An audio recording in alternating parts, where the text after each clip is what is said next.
पुरातत्व के professor hopper अपने कुत्ते के साथ टेक्सास के एक ग्रामीण हिस्से में हिप्पियों के एक समूह की खोज कर रहे हैं जो 1970 के दशक में गायब हो गए थे। उसे एक वैन मिलती है जो दशकों पहले वहां छोड़ी गई थी और साथ ही एक डायरी भी मिलती है जिसमें स्थानीय लोक कथाओं के बारे में चित्र और नोट्स हैं। साथ ही वैन के मालिकों की एक तस्वीर भी है। उसने पास में जमीन में एक बड़ा गड्ढा देखा जिसके पास उसका कुत्ता नहीं जा सका। हॉपर पहाड़ी के ऊपर स्थित गुफा का पता लगाने के लिए उसके अंदर जाता है, लेकिन उसका कुत्ता उस पर भौंकना बंद नहीं करता है। हॉपर की जिज्ञासा तब बढ़ जाती है जब वह गुफा के अंदर एक सशस्त्र चरवाहे को देखने के लिए अपनी मशाल का उपयोग करता है जो अभी भी है। वह तुरंत शहर वापस जाता है और अपने छात्रों जैकी और टेलर से उसे एक लाने के लिए कहता है। हॉपर थोड़ी देर बाद उसी स्थान पर जाता है और इस बार वह एक रस्सी को चट्टान से बांधने के बाद छेद में फेंक देता है, बस किसी मामले में। उसके बाद वह गुफा में लौट आता है जिसके अंदर उसका कुत्ता नहीं जाता। जब हॉपर प्रवेश करता है तो वह देखता है कि चरवाहा पहले की तरह ठीक उसी स्थान पर खड़ा है और सावधानी से उसके पास आता है।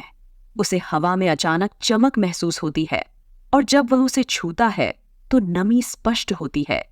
क्षेत्र को पारदर्शी मानकर वह उस पर आगे बढ़ता रहता है। 2 दिनों के बाद टेलर ने जैकी को अपने प्रोफेसर की तलाश करने की सलाह दी, जो उनके जाने के बाद से नहीं देखा गया है। क्योंकि लंबी पैदल यात्रा जोखिम भरी है, जैकी नहीं जाएगी, लेकिन अगर टेलर उन्हें कार दिला सकता है तो वह जाएंगी। टेलर को अपनी सहपाठी कारा को फोन करने के लिए मजबूर होना पड़ता है, जो उस पर क्रश है। अपनी छोटी बहन वीव्स और सबसे अच्छे दोस्त फर्बी के साथ, जो जैकी के लिए बहुत कुछ चाहता है, कैरा अपने पिता की जीप भी लाती है। बच्चे सभी के लिए कैमरे लाए हैं और वे क्लास प्रोजेक्ट और अपने सोशल मीडिया के लिए सब कुछ कैद करना चाहते हैं। गुफा के रास्ते में टेलर ने उन्हें सूचित किया कि हॉपर को हिप्पियों के एक गिरोह का पता लगाने का काम सौंपा गया है, जो 1970 के दशक में फाउंटेन ऑफ यूथ की खोज करते समय गायब हो गए थे, जो कथित तौर पर पास में छिपा हुआ है। जब पार्टी उनके आगमन पर वैन खोलती है और छवियों को देखती है तो उन्हें पता चलता है कि हॉपर के माता पिता लापता हिप्पी थे, जो उसके जुनून को समझाने में मदद करता है। अपने समूह शॉट के बाद फर्बी निषिद्ध क्षेत्र से जुड़ी कुछ फटी हुई रस्सी पर यात्रा करता है, जिसके बाद वे दूसरी गुफा के प्रवेश द्वार तक जाते हैं। जैकी एक छोटी सी सुरंग से नीचे उतरता है। जैसे ही मकड़ियां करीब आती हैं, उन्हें नजरअंदाज कर देता है और पाता है कि रस्सी टूट गई है। इसका बारीकी से निरीक्षण करने के बाद टेलर ने निर्धारित किया कि यह हॉपर की रस्सी होने के लिए बहुत प्राचीन है। अपनी टॉर्च का उपयोग करते हुए जैकी सुरंग को स्कैन करती है और उसे पता चलता है कि हॉपर एक बहुत गहरी गुफा में छिपा हुआ है। परिणाम स्वरूप उसे सुरक्षित रूप से खोजने के लिए उन्हें सही उपकरणों की आवश्यकता होगी। फर भी बचा हुआ है क्योंकि वह डरावने रेंगने वालों से डरता है, इसलिए पार्टी ने सभी अन्वेषण गियर के साथ जीप को भर दिया है। उसके पास एक रेडियो छोड़ दिया है ताकि वह चीजों पर नजर रख सके। अत्यधिक सावधानी के साथ गिरोह गुफा के रास्ते से नीचे उतरता है और वे वहां पहुंच जाते हैं। वे रहस्यमय चमक को छूते हैं और हवा में बदलाव देखते हैं। फिर एक फ्लैशबैक दिखाता है कि बैरियर से गुजरने के बाद हॉपर के साथ क्या हुआ। चरवाहे ने आगे बढ़ना शुरू कर दिया और एक अजीब सी रोशनी टिमटिमा उठी। एक चीख और कुछ भयानक आवाजें सुनकर हॉपर घटनास्थल से भाग गया। गुफा से बाहर निकलने पर वह यह जानकर आश्चर्यचकित रह गया कि उसकी संक्षिप्त यात्रा के बावजूद रात हो गई थी। जब वह अपने ट्रक के पास पहुंचा तो उसे एहसास हुआ कि उसकी आईडी खराब हो गई थी और उगी हुई घास फूस ने उसे ढक दिया था। उसका कुत्ता कहीं नजर नहीं आ रहा था। उस क्षेत्र का निरीक्षण करने का निर्णय लेने के बाद, जो अत्यधिक उगी हुई वनस्पतियों से घिरा हुआ था, हॉपर को एक जीप मिली जिसमें एक बैग था जिस पर लिखा था कि यह उसके बच्चों का है। ऐसा प्रतीत होता है कि उसे गुफा द्वारा भविष्य में भेज दिया गया है। हॉपर अपने बच्चों के बारे में चिंतित होकर अपने पीछे रोशनी का एक निशान छोड़कर गुफा में लौट आया। हॉपर तब जारी रहा जब उनमें से एक रोशनी पारदर्शी अवरोध के प्रभाव में तैरती हुई दिखाई दी। वर्तमान की ओर मुड़ते हुए पार्टी अभी भी गुफा की खोज कर रही है जब उन्हें वही भयानक आवाजें सुनाई देती हैं जो हॉपर ने पहले एक अलग अंधेरे मार्ग में सुनी थीं। हॉपर अपने बच्चों के बारे में चिंतित होकर अपने पीछे रोशनी का एक निशान छोड़कर गुफा में लौट आया। हॉपर तब जारी रहा जब उनमें से एक रोशनी पारदर्शी अवरोध के प्रभाव में तैरती हुई दिखाई दी। वर्तमान की ओर मुड़ते हुए पार्टी अभी भी गुफा की खोज कर रही है जब उन्हें वही भयानक आवाजें सुनाई देती हैं जो हॉपर ने पहले एक अलग अंधेरे मार्ग में सुनी थीं। इसके बाद टेलर दूसरी रस्सी का निरीक्षण करने की कोशिश करता है, लेकिन वह पहले ही टूट चुकी होती है, जबकि वीव का दावा है कि फर्बी ऐसा करने वालों में से नहीं है। उनमें से कुछ का मानना है कि फर्बी ने यह शरारत की है। हालांकि जब वे रेडियो पर फर्बी तक पहुंचने का प्रयास करते हैं तो वह कोई जवाब नहीं देता है। जैसे ही समूह इस बात पर बहस कर रहा है कि आगे क्या करना है, सुरंग से एक बड़ी आवाज आ रही है। जब टेलर एक बार फिर रेडियो का उपयोग करने की कोशिश करता है तो एक कर्कश आवाज विनती करती है, मेरी मदद करो, और खुद को फर्बी के रूप में पहचानती है। इसके बाद जो असहमति होती है, जो तभी समाप्त होती है जब वे सुरंग से एक और शोर सुनते हैं। समूह की अनिश्चितता के कारण होता है कि उस पर विश्वास किया जाए या नहीं, क्योंकि आवाज सही नहीं लगती है। अपने पैर के कारण जैकी ने पीछे रहने का फैसला किया, जबकि टेलर, वीव्स और कारा फर्बी की तलाश में सुरंग में चले गए।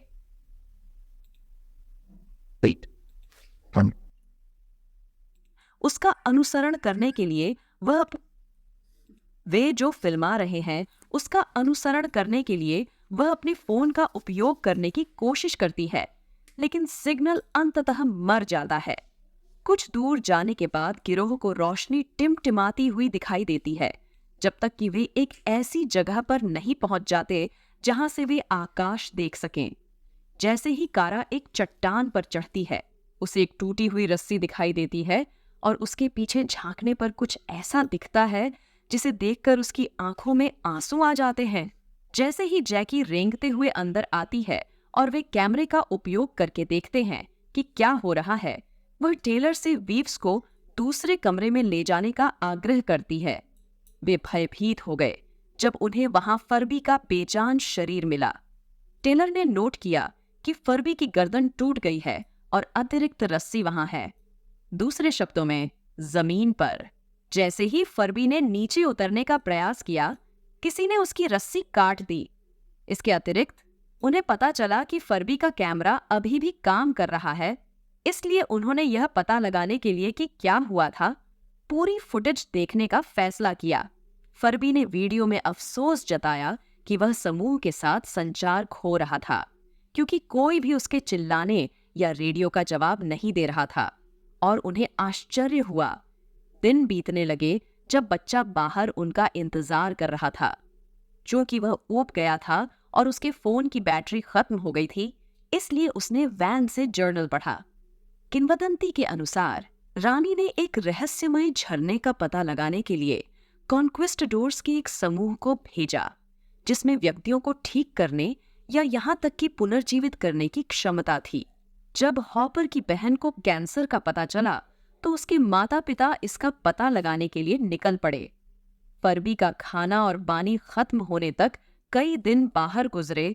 उस समय वह जाना चाहता था।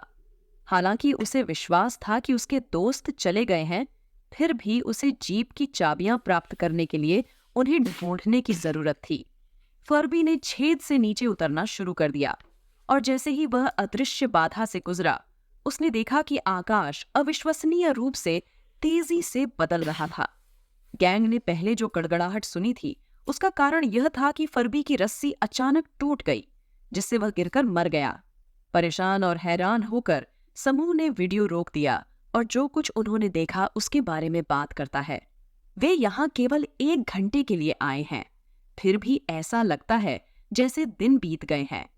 कुछ गड़बड़ है और उन्हें तुरंत चले जाना चाहिए, खासकर इसलिए क्योंकि टेलर का मानना है कि टिमटिमाती रोशनी दिन से रात में तेजी से बदलने वाला सूरज है। कैरा वह व्यक्ति होगी जो सहायता प्राप्त करने के लिए बाहर निकलेगी और SOS बीकन का उपयोग करेगी, क्योंकि वह एकमात्र वयस्क है जिसे कोई नुकसान नहीं हुआ है।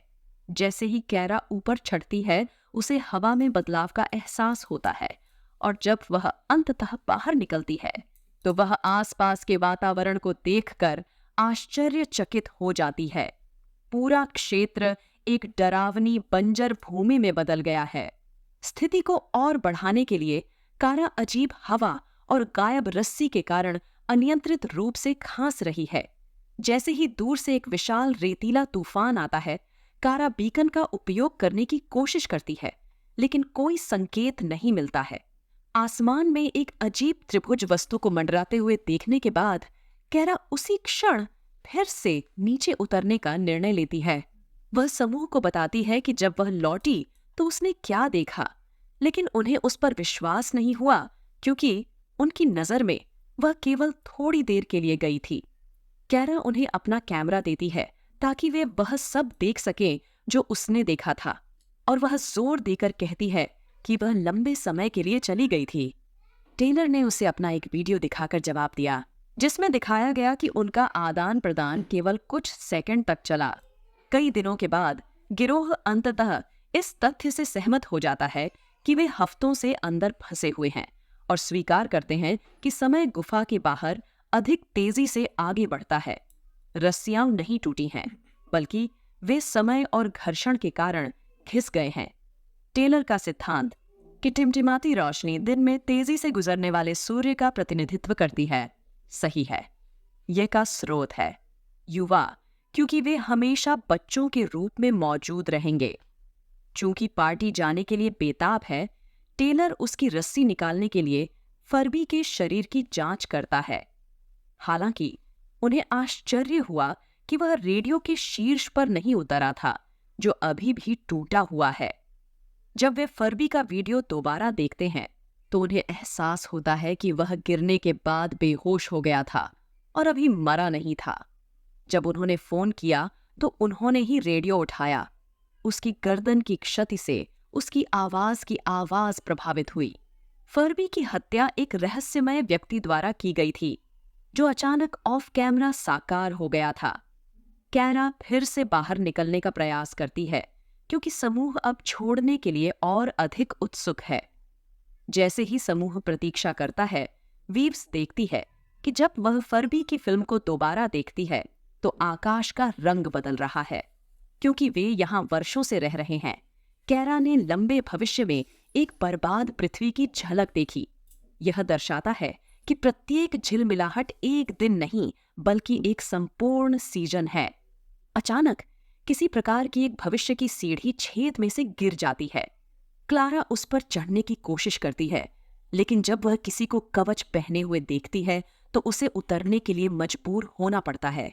एक गुफावासी जिसने ऐसी आवाजें निकाली जो उन्होंने पहले सुनी थी, पीड़ित को बोलने का मौका मिलने से पहले ही उस पर हमला कर देता है, जिससे फर्बी की मौत हो जाती है। एक विवाद छिड़ जाता है, लेकिन भविष्यवादी सज्जन सीढ़ियों को हटाते हुए समूह की ओर मुड़ते हैं और एक अद्वितीय कॉलर के साथ गुफावासी को अपने वश में कर लेते हैं। समूह आतंकित होकर भाग जाता है और तब तक नहीं रुकता जब तक उन्हें कोई प्रकाश नहीं मिल जाता। उन्हें कुछ जलती हुई मशालों के साथ जमीन पर 2 शव मिले। ये हॉपर के माता पिता हैं जो दशकों से यहाँ रह रहे हैं। स्थिति को और खराब करने के लिए पास के गुफाओं में रहने वालों का एक समूह गिरोह के आगमन को सुन रहा है और वर्तमान में मृत चरवाहे पर दावत कर रहा है। महिलाओं को कुछ समय